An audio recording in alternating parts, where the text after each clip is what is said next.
This is the Cinelog30 version 3 from GEPRC.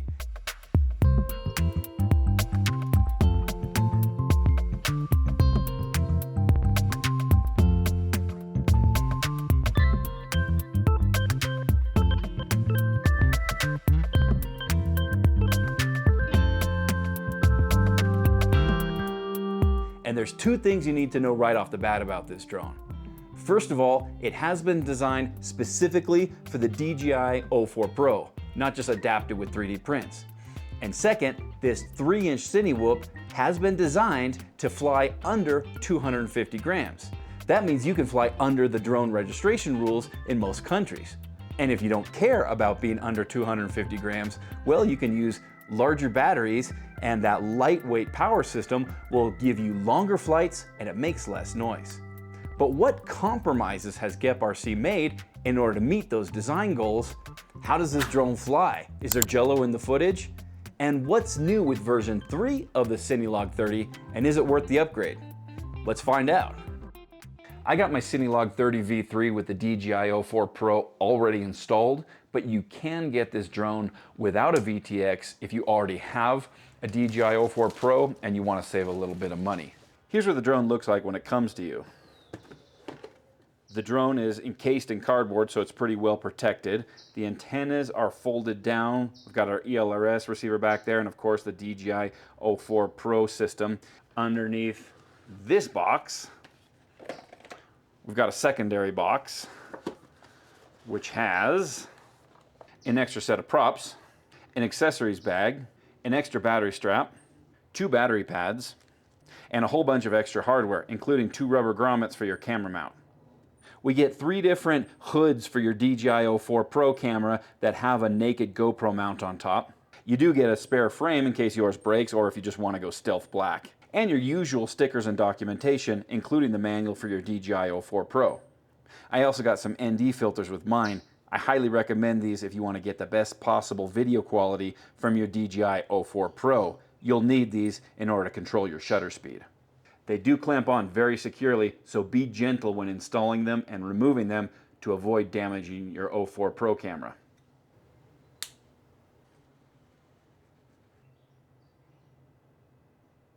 My Cinelog30 weighs in at 187.5 grams. That is with a battery strap and an ND filter because that's how I'm going to fly mine.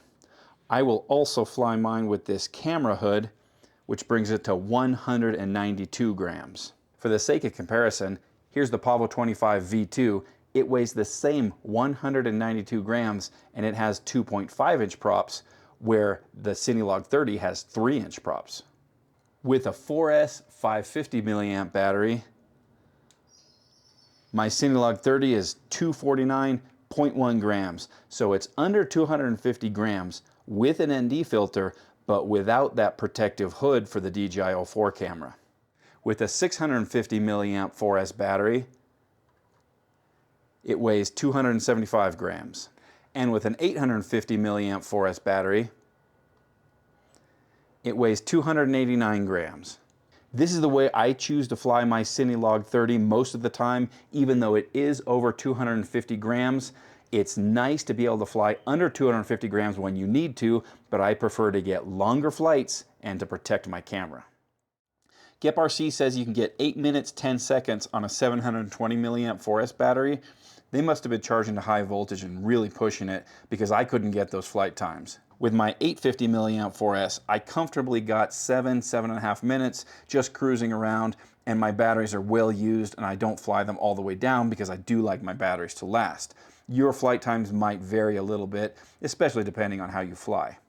With my 550 milliamp batteries, I easily got over 4 minutes, and that's charging to 4.2 volts.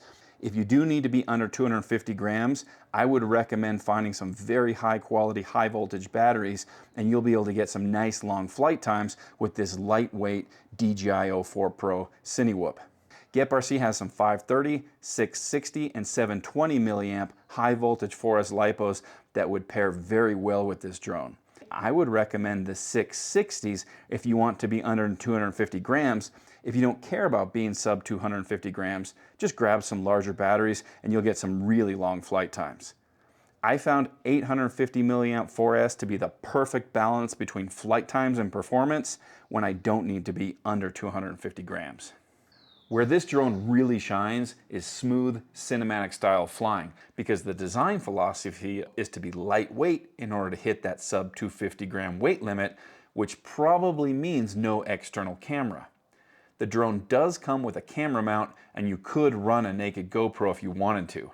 But the DJI O4 Pro is so good that it would be really hard to justify the cost, weight, and hassle of running an external camera for anyone other than professionals with really specific needs, like running GoPro Labs firmware. The ability to get professional results from your onboard VTX system really does make the DJI O4 Pro a game changer when it comes to sub 250 gram FPV. And this drone has been designed to take full advantage of this fantastic video system.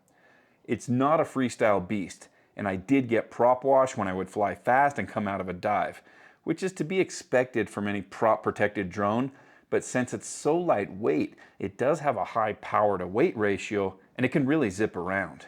The tune is also very good. It's nice and smooth, and I got no jello or strong vibrations in my footage. To get the footage you're seeing, I do record in 4:3 aspect ratio because stabilization works better and you gain a little bit more field of view at the top and bottom of your screen. I do like to use that D-Log-M flat color profile, and I do some basic color grading. I get most of the way there just by applying the official DJI D-Log-M to Rec 709 LUT, and then it's just minor tweaks. I do record in 4K 60, and I like to lock my shutter speed at 120 or slightly higher for that crisp and exciting feel of things whizzing by, or just because the sun comes out and it's easier to bump up my shutter speed than to change ND filters.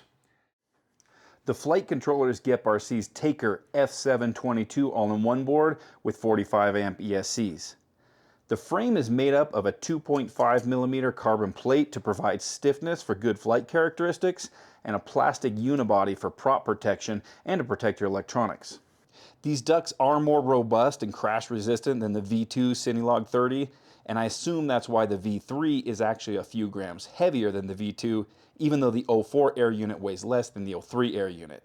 They do have some flex to them, and they look like they'll survive crashes reasonably well. If you do break these ducts, there is another set included with the drone, and a replacement is $5. There is a light strip embedded in the frame, which adds a little bit of bling. The lights are angled downward, so they shouldn't bleed into your footage. The light strip is already set up in Betaflight, so you can just assign a switch to it in the Modes tab, and then you can turn it on and off with your radio. The battery sits lengthwise on this drone, which I really prefer, because then you can move the battery forward and backwards to adjust center of gravity. The mounts for your battery strap are made of aluminum, which is nice to see because plastic could break in a crash. This mounting system is unique because rather than the strap going around the carbon, these aluminum mounts go through the battery strap and then they're bolted onto the carbon. And it works pretty well, but it means you do need to get out a driver if you want to change your battery strap, and you really need these custom battery straps that come with the drone. The frame has two aluminum guards at the front to protect your DJI O4 camera, and your camera is mounted to a plastic plate which is then mounted underneath the carbon with these 4 rubber balls. This is the same camera mounting system that we see on all the Cinelog series, and it's very effective at isolating the DJI camera from vibrations. And it's one of the features that make the Cinelog drones popular with serious FPV pilots and video professionals, because you can count on usable, jello-free footage. This drone is only compatible with the DJI O4 because the mounting holes on the camera plate and the camera hood are designed specifically for the dimensions of the DJI O4 camera. And of course, those rubber access doors at the bottom of the frame are designed to line up with the DJI O4 air unit. If you really wanted to, I suppose you could make another VTX fit with a 3D printed camera plate, but I haven't tried it. I got the version with ELRS, and my ELRS antenna is mounted onto this rubber piece back here, and it's held in place very securely. No issues with that. The original DJI O4 antennas are held in place with the same rubber piece, and they're held at an angle to optimize video reception.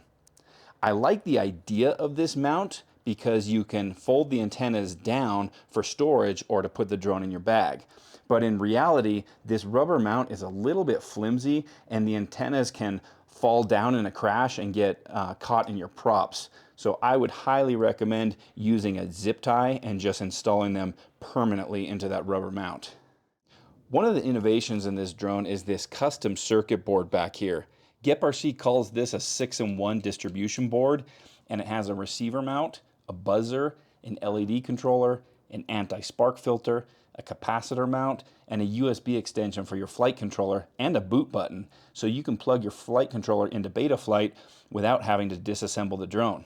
They've really crammed a lot of functionality into this custom-made circuit board, and it's a very clever use of space and weight on this sub-250g build.